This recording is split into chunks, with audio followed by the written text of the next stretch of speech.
Hey Hearts, it's Sam with Creative Heart Enterprises. I hope you're having a fantastic day. If you're new to my channel, welcome. I call all of my subscribers Hearts because I believe in putting out content that inspires people to follow their hearts and live out their dreams. In today's video, I am going to be talking about 3 things that I took away from Robert Kiyosaki's Rich Dad, Poor Dad. Let's get started.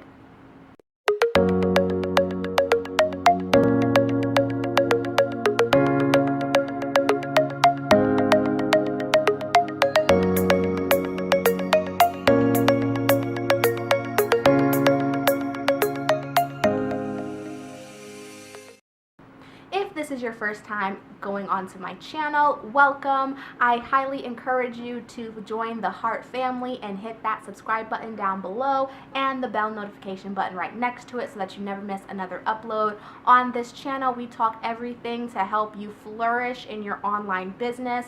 This channel is one of my many online resources to help you with your business. I also have a blog site, createaheart.com, and a free podcast series on Spotify called Minds and Mingles. All of these resources are here to help you get all the education, all the resources, all the knowledge, all the assets that you need to start your fabulous online business. So let's get started with the video.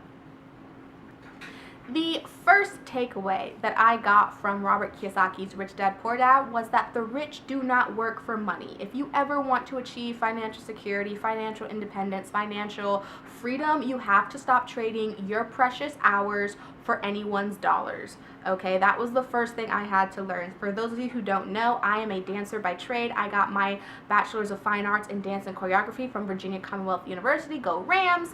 And I am very, very used to trading my time for money because as a dancer, dance artist, dance teacher, I have to physically be somewhere and perform my craft in order for people to pay me. That's how it works in my industry. That's how it works in a lot of people's industry. And that's why, you get the term starving artists, because if they're not working all the time, then they're not making money, which means they're not being able to support themselves, therefore they're starving. All right, and so I made it my mission when I started my online businesses to provide artists and anyone who wants to start their own business with as many resources as possible so that they wouldn't have to trade their time for money, and so that they could start making money work for them, because that's what the wealthy do.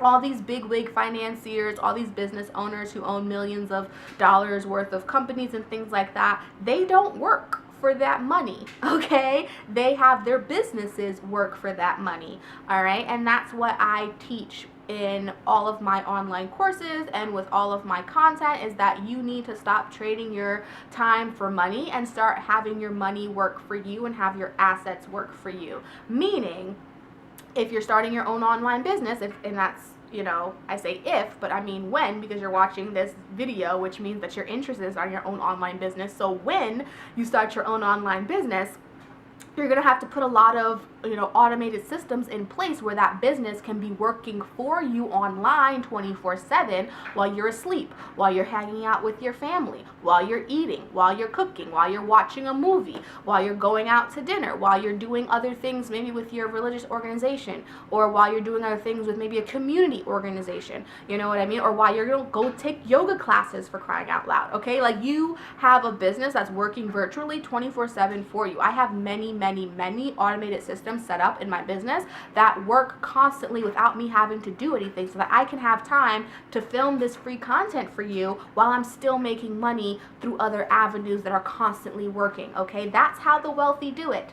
That's how they do it. They save their time and instead make technology and their assets and their money work for them in various ways. Money working for them meaning investments. I have lots of investment portfolios where my money is making money on money, compound interest, okay? I'm not going to go into that in this video, but it's powerful stuff. Definitely, if you type in compound interest, a lot of stuff is going to pop up. I highly recommend watching the Tony Robbins video about compound interest. He used a great example of like playing golf, like a golf course, like the holes in a golf course. I'm doing a poor job of explaining it, but I'll link it down in the description box below because it's a fabulous video and it explains compound interest immensely, all right? And that's one of the things that I take advantage of to have my money making money. See, I'm not trading my time for dollars anymore because I don't have more time in my day. I only have 24 hours and 8 of those hours are spent sleeping. So that means I really only have 16 hours of my day. You know, a good 4 or 5 of those hours are just spent living my everyday life, showering, going to the bathroom, cooking, cleaning, hanging out with my family, you know, taking care of myself and things like that, which means I really only have 11 other hours in my day to work. And if I work 11-hour days, Monday through Friday or Monday through Sunday, that's not living life. That's just existing. That's just barely getting by with the little bit of time that you've got on this planet. So first takeaway point, stop trading your dollars or stop trading your hours for anyone's dollars, okay? Start an online business. If you need help, I will link my coaching call down below. You get a free consultation with me and I can help you start on this wonderful, wonderful journey so that you can start building wealth for real, and stop trading your time for money. Second key point in Robert Kiyosaki's Rich Dad Poor Dad: know what assets and liabilities really are, okay? Now this was something, I got my MBA, Master's of Business Administration in Nonprofit Management. And when I was getting my MBA, I took an economics course. I also took a finance course. Courses I had never taken before when I was getting my BFA in dance and choreography, you know what I mean? So when I got my MBA and I was taking all of these, like, you know, money courses, I learned what assets and liabilities were, you know, the textbook definition for them. You know, assets make you money and liabilities cost you money, essentially. But the way Robert Kiyosaki explained it was completely different than I remember learning it.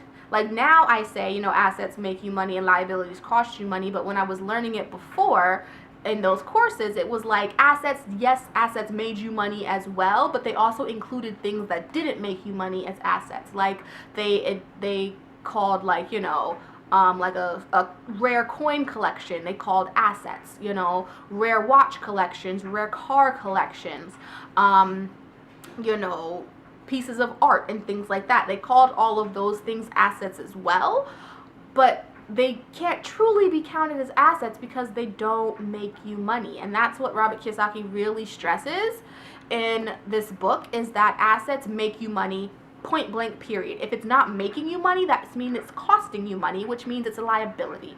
And that made things crystal clear for me, because it made me realize what I'm really spending my money on, and if my money is being put to its best use in the way that I'm spending it.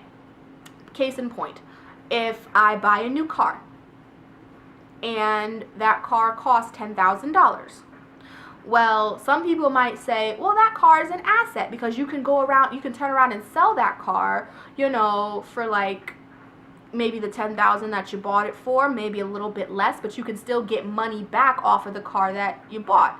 And I was like, yeah, if I was going to turn around and sell it right away, but I'm not going to turn around and sell a new car that I bought. I'm going to use it. That's why I bought it.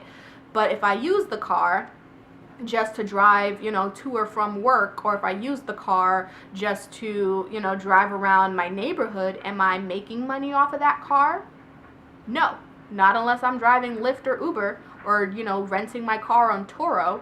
If I'm not using one of those, you know, share ride or share drive services, I'm not making money off of that $10,000 car. That car is costing me money because I have to pay the car note, I have to pay the car insurance, I have to pay, you know, to get the oil changed, the brakes changed, all that kind of maintenance and repair stuff. It's costing me money. A car is a liability if it's not being used to make you money. If you're not driving Lyft, if you're not driving Uber, if you're not renting it out on Turo, you're not making money on that $10,000 that you spent. And there's no way you're going to get $10,000 back for it. Okay? So if you're trying to sell a car that you bought for 10 grand, you're probably only going to be able to sell it for like 7 or 8, and that's if you kept it in pristine condition. If you kept it in pristine condition, you might be able to sell it for the same 10 grand that you bought it for, but then you just broke even. So why even spend the 10 grand in the first place? You know what I mean? So that's really, you know, the difference between an asset and a liability. Houses. A lot of people in this book, Robert Kiyosaki talks about how a lot of people think that their house is an asset because houses usually appreciate in value, meaning they are worth more money when you sell it than when you bought it. Well, that might be true, but if you're just living in your house, is your house making you money while you're living in it? No. No, it is not. Not unless you're renting it out as a rental property, then it's going to make you money. But if you and your family are just living in a nice house, that's great and all, but you're paying, again, what? Your mortgage, your insurance, you're paying maintenance and repairs on it, you're paying for upkeep, you're paying to redesign it or like freshen it up or something like that. Like, you're paying for your house. It's costing you money every single day, every single month, okay? You're not making any money off of it. It's a liability. A house is not an asset unless you're using it as a rental property, just like a car is not an asset unless you're using it to make money on Lyft or Uber or Turo. All right, that's a really big point that Robert Kiyosaki makes in his book, and that's something that a lot of people are not like realizing in their transactions. A lot of people are not realizing this fact in their transactions. And so I really took away that I need to be more cautious about what I'm spending my money on. I'm spending my money on groceries. Me paying for groceries is not making me money, no, but it is fueling my body so that I can go out and make money. I'm not starving or anything like that. When I pay for yoga classes or dance classes, it's to keep my body in top shape so I can still go and perform, so I can still go and teach should I choose to do so. You know what I mean? Because I still love to dance, I still love to perform. Yes, that's a traditional, way of working. I'm trading time for dollars, but that's not my main source of income. It's essentially what I do because I love it. It's not what I do because I need the money and that's the only way I can support myself.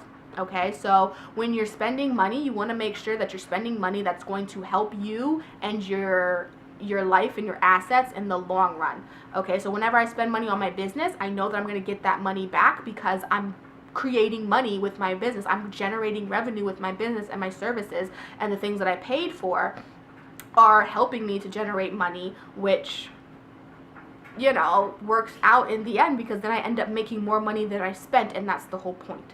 All right, so assets make you money, point blank, period. If it's not making you money, it's costing you money, and then that's a liability. Okay, if it's not making you money, it's costing you money, and it's a liability. Anything that makes you money is an asset. A very simple concept that isn't explained that simply in finance courses or economic courses, but it's explained crystal clear in this book. So definitely go pick it up. All right, definitely go pick this book up. I highly recommend you read it from cover to cover. Again, I'm just giving you 3 key points that I took away from it, but there's a lot of good information, a lot of good nuggets in it that I'm not going to go through, that I want you to go and find out for yourself, okay? The third and final thing that I took away from Robert Kiyosaki's Rich Dad Poor Dad is taxes. Taxes, taxes, taxes. I did not realize how much I didn't know about taxes until I read this book, and I did not realize how much Uncle Sam was taking out of my poor pockets. Goodness gracious, he's probably taking just as much out of your pockets because you're not sure on how to maximize your tax efficiency, all right? Robert Kiyosaki explains that, okay? He doesn't explain, how to maximize tax efficiency in this book. You can do a lot of research on that. Tony Robbins goes into that a lot. I'd highly recommend his resources as well. But this book does explain the history of taxes and the high-level concept of why taxes exist and why they're taken out the way that they're taken out, and how you can avoid having so much taken out in taxes if you in fact own your own business, which you can easily do by opening your own online business. Again, if you want any help with that, I am always here to help my subscribers, my viewers, my audience, so definitely hit that link down below and schedule a call with me. I will definitely talk to you about how to start your own online business. Okay, so with taxes, if you're not incorporated, if you are not a business, okay, even as an individual human being, you can incorporate yourself and be a business so that your services are then taxed as a business and you're not working as an employee, because employees pay more in taxes. Why do employees pay more in taxes? Because taxes are taken out first in your paycheck. You know how you get your paycheck? And I know you know, because I know. I've been an employee before. I get my paycheck, and before I get my paycheck, Uncle Sam already takes his cut. What is it? Social Security and Medicare. Uncle Sam always takes it out. Social Security and Medicare and whatever other taxes that you might owe in your own personal life. But Uncle Sam takes that out automatically. Before you even see that number on your paycheck, some money that the government cut is already taken out. So whatever you see in your paycheck is what you get left over from what the government has already taken. Okay, do you understand that? So if you made $10,000 and you pay what, 5% in taxes, that's $500 off top. So when you make a gross of $10,000 but you're paying 5% tax, which means the government's taking $500 of your 10 grand before you even get the 10 grand, that means you're only getting, your check is only written for $9,500. Now that's not like a huge deal. A lot of people would be really happy to get $9,500 a month in their paycheck. That's perfectly fine. But what if I told you that you could avoid paying all 500 of that to the government?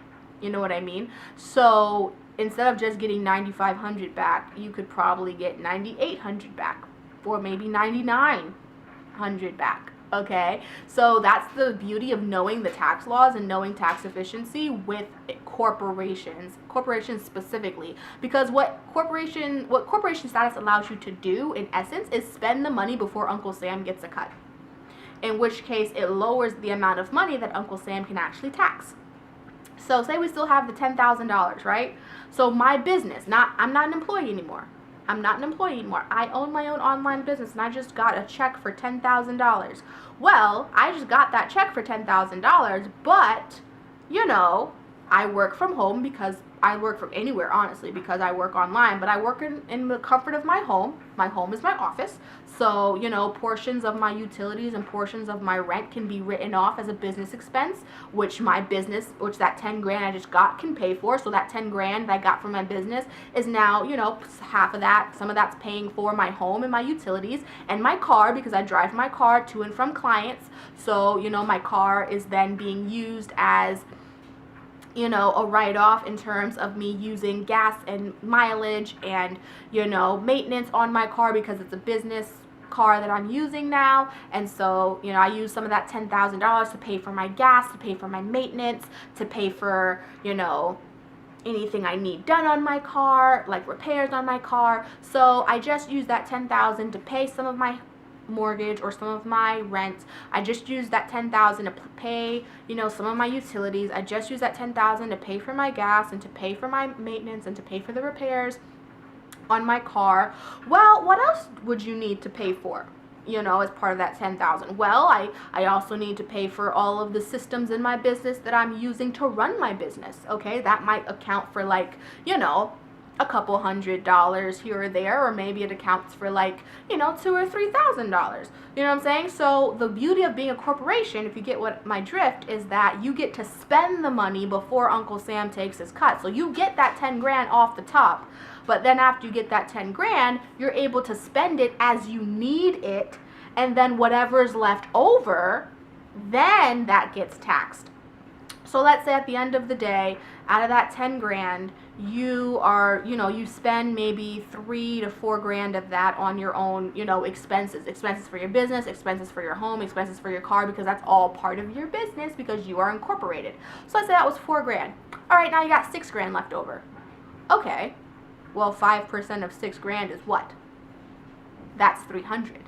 So you just saved $200, and you got your rent, and you got part of your rent paid, and you got, you know, your gas paid, and you got you got the maintenance on your car, you know, taken care of, and you got your utilities taken care of, all of that gotten taken care of, and you're paying, you know, $200 less in taxes.